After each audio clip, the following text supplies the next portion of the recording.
Meanwhile, Colorado Governor Jared Polis has vetoed a bill for the second consecutive year that would have made it easier for workers to secure union representation.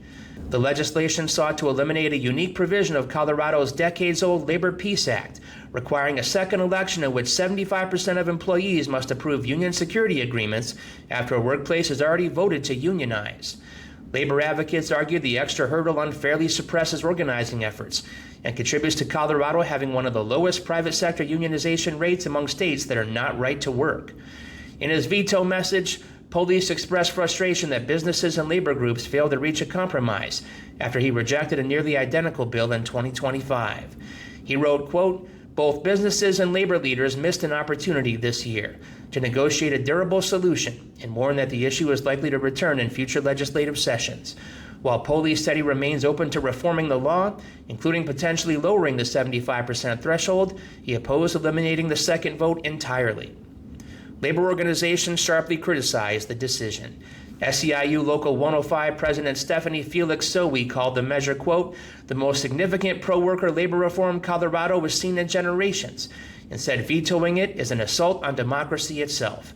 Business groups, meanwhile, praised the governor's action, arguing the existing law helps balance worker rights with economic competitiveness and prevents a narrow majority of employees from imposing union fees on co-workers.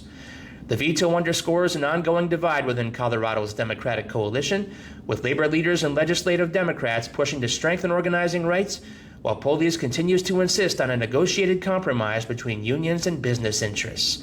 Many labor advocates are now looking toward the 2026 gubernatorial election, hoping the state's next governor will be more receptive to changing or repealing the Labor Peace Act's second election requirement. And a proposal moving through the New York legislature has sparked opposition from cannabis industry groups, which argue that the state's legal marijuana market is too financially fragile to absorb new labor mandates.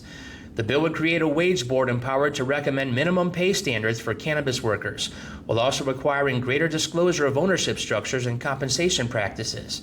Industry representatives contend that more than 40% of cannabis businesses are already operating without profits and warn that mandated wage increases could raise consumer prices, make it harder for legal operators to compete with the illicit market, and threaten the survival of smaller and social equity-focused businesses.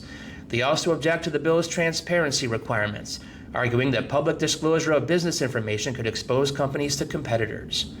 Supporters of the legislation maintain that the wage board would provide balanced representation for workers and employers and help ensure fair compensation in the growing industry.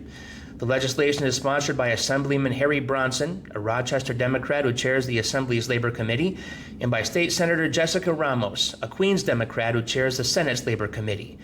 Quote, "I think we've done a fair job of improving protections to business owners and their interests, and we are now putting in what I believe to be the fairest mechanism in order to hopefully be able to protect workers, worker safety, and worker wages as well," Ramos said. "I mean, what makes a wage board ideal is precisely representation from both sides." And here's a classic headline espousing our predatory healthcare system. Thousands of New Yorkers will lose healthcare as deadline approaches.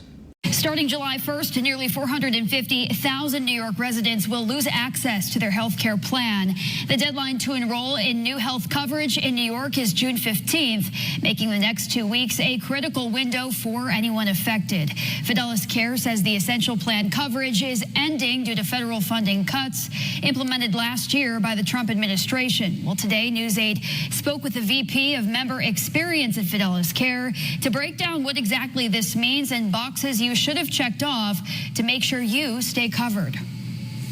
So that's really mission critical. Number one, make sure your information is as up to date as possible.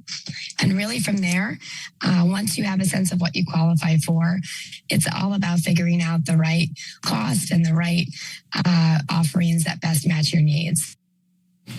Important to note here, while there are many types of essential plans, coverage is ending only for those in the 200 to 250 plan. Ah, yes, the uniquely American healthcare model. Spend more than any other nation on earth. Funnel billions through private insurers, hospital chains, consultants, middlemen, and pharmaceutical giants. And then announce that hundreds of thousands of people are about to lose their coverage anyway. Just imagine explaining this to someone from another developed country. Don't worry, our healthcare system is based on market efficiency. So everyone gets healthcare? Oh no, hundreds of thousands are about to lose it. Because there's not enough money? Actually, the U.S. spends more on health care than anyone else. Then why are they losing coverage? Well, that's where efficiency comes in.